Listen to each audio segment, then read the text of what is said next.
Please welcome Lydia Dawley.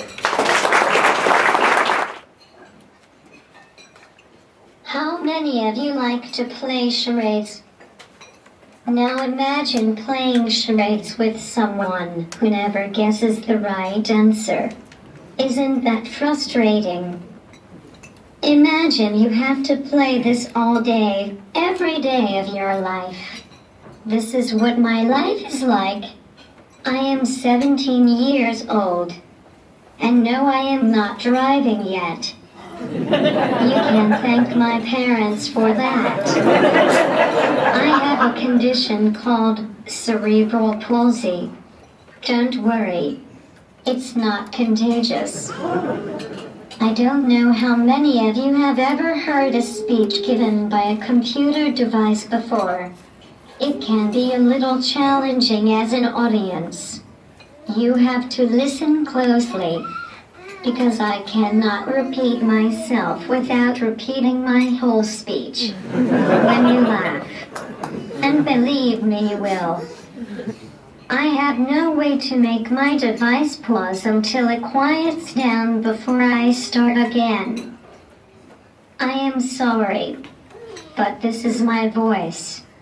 So deal with it. I thought today I would set the stage for you and explain how I got cerebral palsy, how I deal with it, and what my life is like having cerebral palsy. I was born right here in Decorah, Iowa. I was preach. Yeah, I know. A troublemaker from the beginning. The doctors turned me, so I was no longer breech while I was inside my mom. I didn't feel anything, or so the doctors say. Then a week later I was born. I weighed 9 pounds 6 ounces, and I had a head full of black hair. My birth was not a normal birth. Imagine going to the hospital to have your baby. You are 1 week overdue, and you just want the kid out. It's finally time and nothing. No crying. No movement.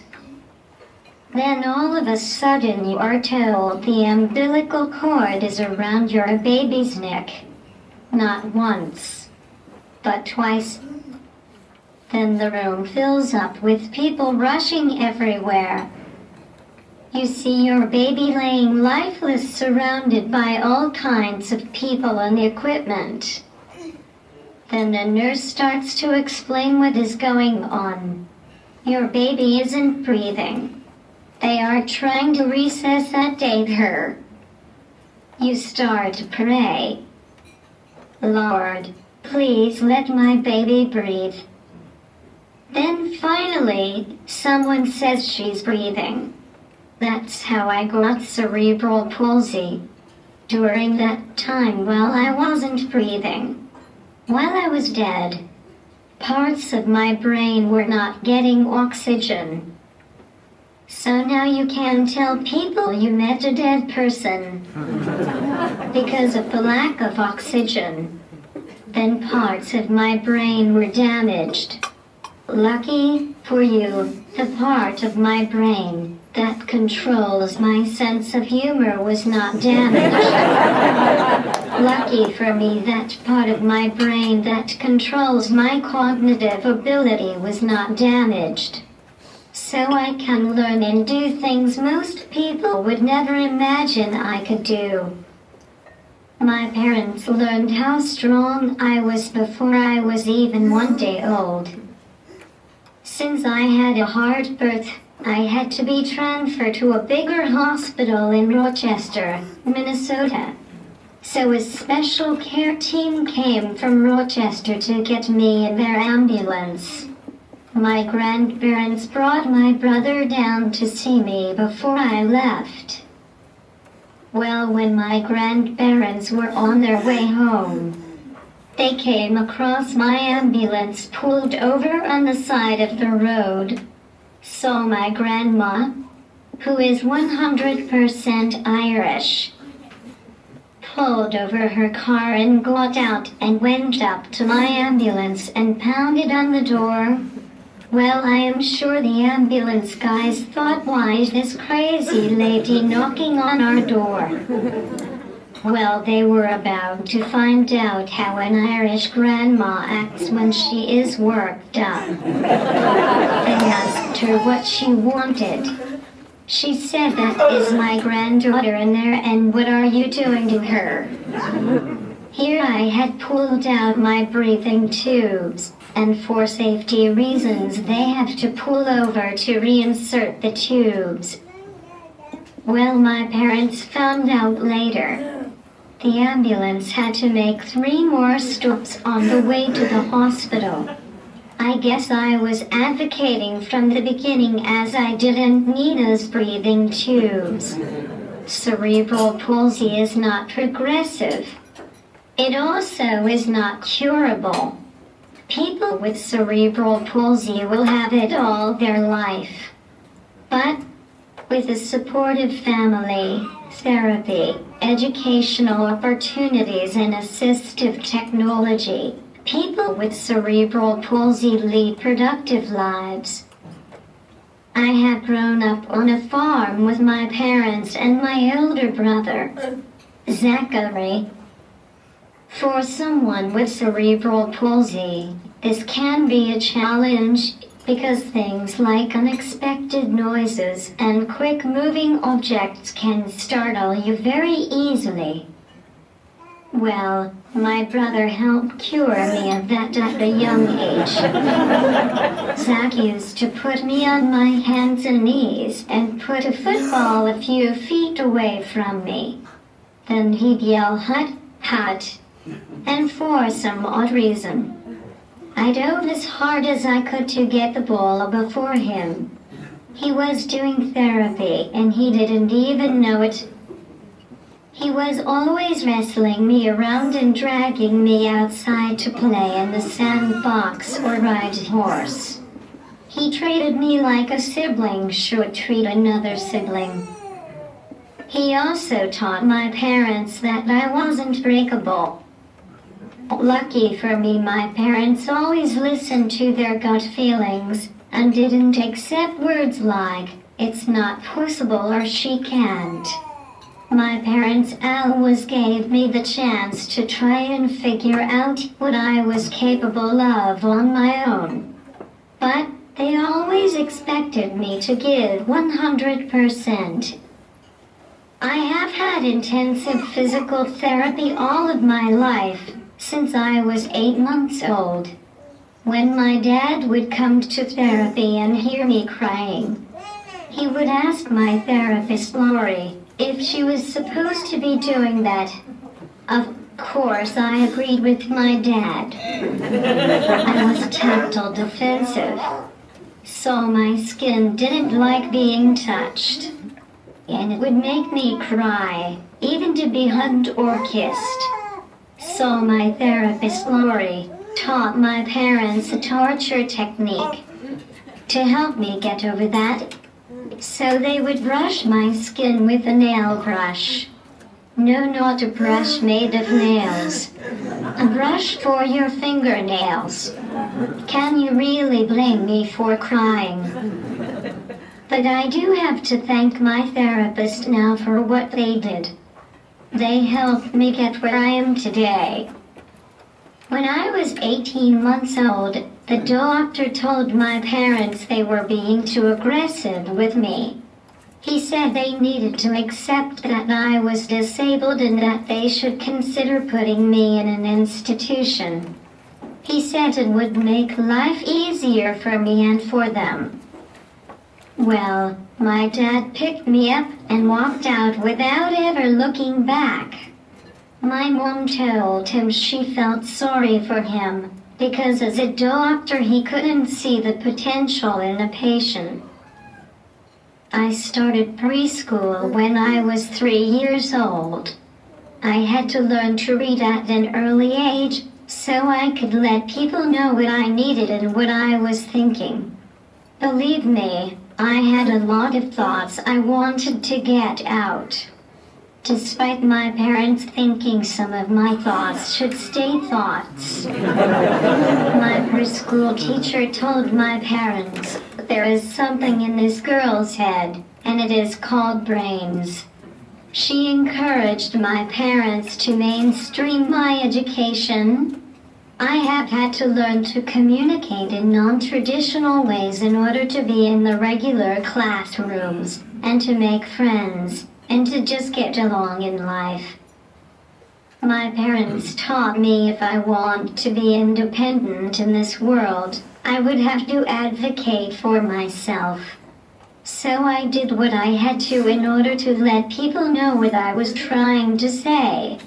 This leads me to a story. When I was in kindergarten, my aide that was supposed to help me with my physical needs just didn't get the fact that I had a brain and I liked to use it. Some days, as you all know, you can only take so much.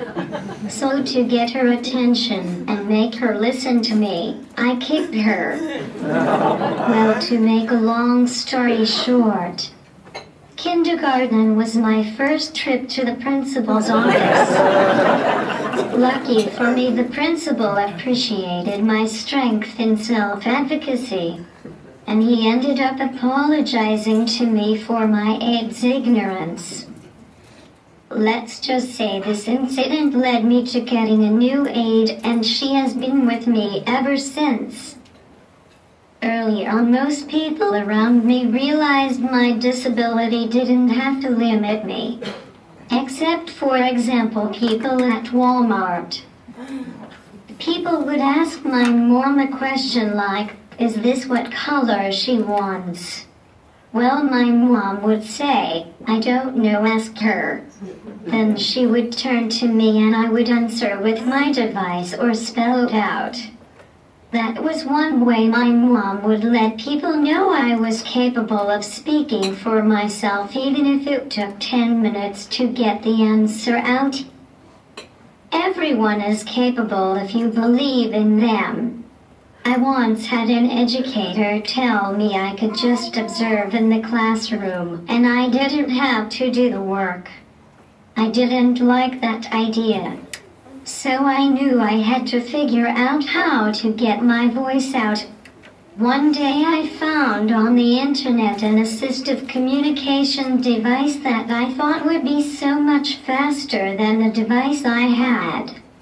So I printed the information and took it to school and told my teacher I needed it so I could let people hear my voice and show people I have thoughts and ideas in a way that would be faster. I should have maybe let my parents know first. They were pretty surprised when they got the call from my teacher. This is the device I am using to give my speech today. What is so cool about this device is I can use my eyes to make the cursor move on the screen to type what I want to say. The pink part is the camera and it reads my pupils, and that makes the cursor move wherever I look. Well, there is a story to the pink camera. Pink is my favorite color. Not light pink, but bright, neon pink. I asked the owner of the company for a pink camera. Well, they had never made a colored camera before. So we contacted the manufacturer and they agreed to try to make my pink camera. So I got the first colored camera. Now that company offers all kinds of color options for their cameras with this device. I was told because of me, they rarely make black ones anymore. Unfortunately, now that I have glasses, the device has a hard time reading my pupils all the time, so I have to run the device with the joystick on my wheelchair. My wish is to have a communication device invented someday that could read my mind.